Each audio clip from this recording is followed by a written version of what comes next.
اور کہو اللہ ایک ہے، رسول ایک ہے، قرآن ہمارا ایک ہے، کلمہ ہمارا ایک ہے، کعبہ ہمارا ایک ہے، لہذا ہم سب ان بنیادوں پر ایک بات۔ دوسری بات انہوں نے کہی کہ دنیا میں اب رہنے کے لیے ہمیں ارد گرد کے مذاہب کو دیکھنا ہوگا، اور کہا یہودیت، مسیحیت اور اسلام کا خلاصہ دو باتوں میں ہے۔ پہلی بات ہے اللہ تعالیٰ وحدہ اللہ شریک کی محبت، اور دوسری بات ہے اس حضرت انسان کی محبت۔ ان چیز میں خلاصہ ہے۔ ہمارے مولوی صاحبان نے تو تباہی مچا دی۔ ایک یہودی سے پوچھا گیا کہ بتاؤ تمہارا دین جو ہے ایک لفظ میں بیان کرو گے تو کیا ہوگا؟ انہوں نے کہا ہمارے دین کا خلاصہ جسٹس ہے، انصاف۔ کیا کہا؟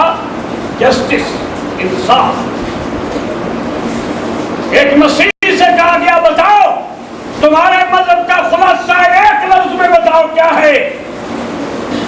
تو انہوں نے کہا ہمارے مذہب کا خلاصہ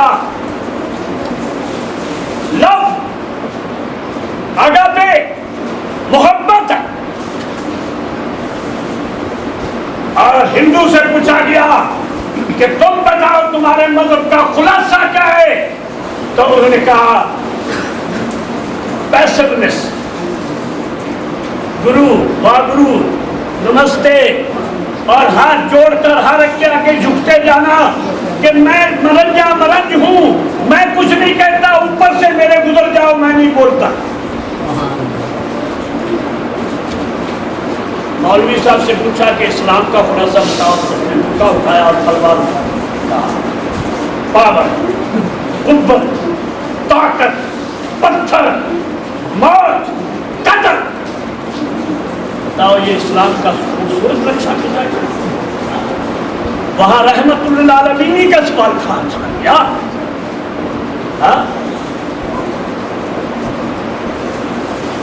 وہ کہاں چلا گیا؟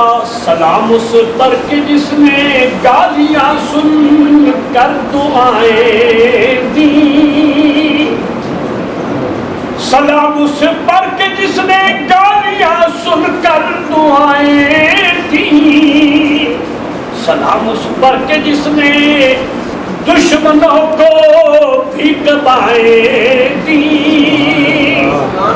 یہ کیوں نہیں بتایا؟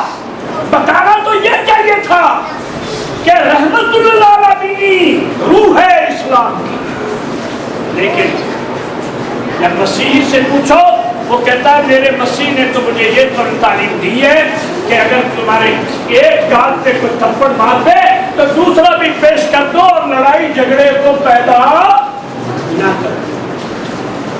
وہاں پر ایک مسلمان سیرت رسول اکرم کا نقشہ کیوں نہیں کھینچتا کہ جی میرے آقا صلی اللہ علیہ وسلم نے یہ ارشاد فرمایا کہ اے اہل اسلام تم میں سے کوئی مومن نہیں ہو سکتا جب تک اپنے بھائی کے لیے وہ بات پسند نہ کرے جو وہ خود کے لیے پسند کرے۔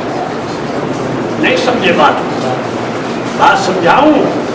مطلب یہ ہے میں چاہتا ہوں میری بےعزتی نہ ہو، میں چاہتا ہوں میں بھوکا نہ مروں، میں چاہتا ہوں میری توہین نہ ہو، میں چاہتا ہوں میرے بچے رل نہ جائیں، میں چاہتا ہوں میں جو خراب نہ ہوتا رہوں۔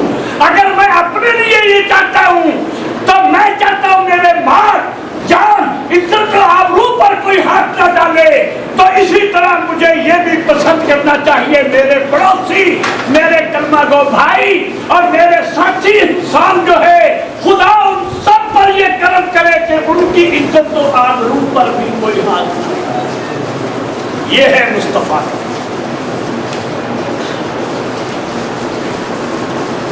میرے پیارو، تو آیت میں کہا گیا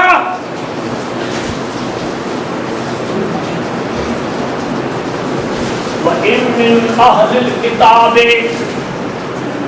اور کوئی کہ اہل کتاب ایسا نہیں بوائے ہمارے بوائے مسیحوں کے بوائے یہود کے الا لیؤمنن بہ، یہ نون تاکید ثقیلہ ہے جس کے معنی ہے کہ یقیناً ضرور بالضرور وہ ایمان لے آئے گا ہر اہل کتاب کس پر؟ حضرت مسیح کی ذات پر قبل موت ہی اس کی وفات سے پہلے۔ اچھا اب یہاں دو باتیں ہیں، کیونکہ ساری بات ضمیروں میں ہو رہی ہے تو یہ مولوی صاحبان سمجھتے ہیں، آپ لوگوں کی سمجھ میں بات نہیں آئے گی۔ یہ موت ہی کا جو ضمیر ہے، یہ بعض کہتے ہیں کہ ہر بندہ مرتے وقت اپنی موت کے وقت ایمان لے آئے۔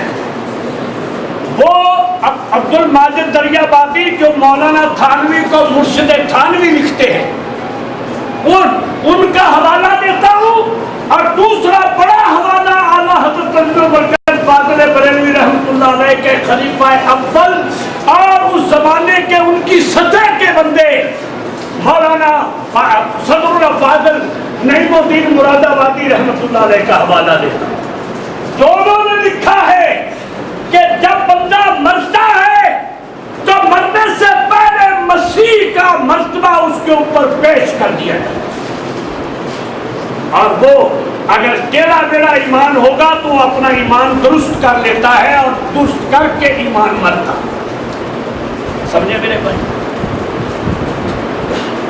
اور ایک یہ بھی ہے قبل موت ہی، یعنی جو مسیح ہے وہ زندہ ہے، آسمانوں پہ موجود ہے، واپس آئیں گے۔ اور کلمہ والو ہمارا ایمان ہے یا نہیں مسیح آئیں گے یا نہیں قیامت سے پہلے؟ میرے سونے محمد صلی اللہ علیہ وسلم نے فرمایا ہے، حدیث بخاری، صحیح بخاری کی حدیث 1556 نمبر حدیث نکال کے دیکھو، فرمایا کہ قیامت قائم نہیں ہوگی جب تک کہ حضرت عیسیٰ بن مریم اس دنیا میں نزول فرما کر اس جہان کو عدل و انصاف سے بھر نہیں دے۔ سبحان اللہ۔ اب آج بس ٹائم نہیں ہے، میں آج آپ سے درخواست کرتا ہوں کہ اگر یہ سچ ہے اور یہ حق ہے اور مہدی کا ظہور ہونا ہے اور مسیح کا نزول ہونا ہے اور دجال کا خروج ہونا ہے، تو پھر ان تشریحات کو انشاءاللہ ہر جمعہ میں پیش کیا جائے گا اور آپ کو نئے سے نیا علم انشاءاللہ اس متعلق دیا جائے گا۔ اور آج انشاءاللہ تھوڑا سا آپ کے لیے لنگر کا بھی غریبانہ اہتمام کیا ہے، اور یہ سمپل فوڈ جو آپ کی خدمت میں پیش کیا جائے گا، آپ سے درخواست ہے کہ یہ تناول کیے بغیر تشریف نہ لے جائیں۔ اور یہاں پر نماز کے فوراً بعد ایک سلسلہ بیعت ہوگی، ایک رومال پھیلایا جائے گا، کسی پہ قدغن نہیں، جس کا دل چاہے اس کو ہاتھ لگائے، جو پیچھے کوئی کھڑا ہو تو پیچھے ہاتھ پہ ہاتھ رکھ لے، اور اس کے بعد ہمارے سردار صاحب ایک عہد نامہ پڑھیں گے، اس کو اپنی زبان سے بولے اور بول کر نام اپنا لکھائیں ان لوگوں میں کہ اگر کل مسیح تشریف لے آئے، مہدی کا ظہور ہو جائے، تو اے اللہ ہمیں ان کے استقبال کرنے والوں میں ہمارے نام تحریر کر۔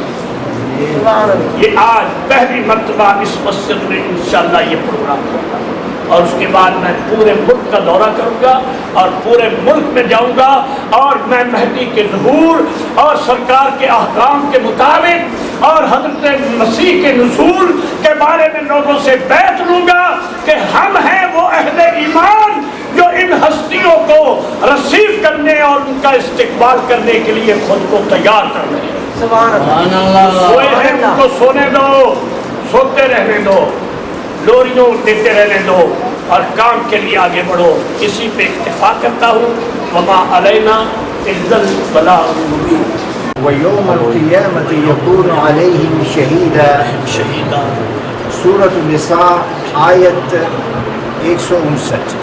صدق اللہ العظیم۔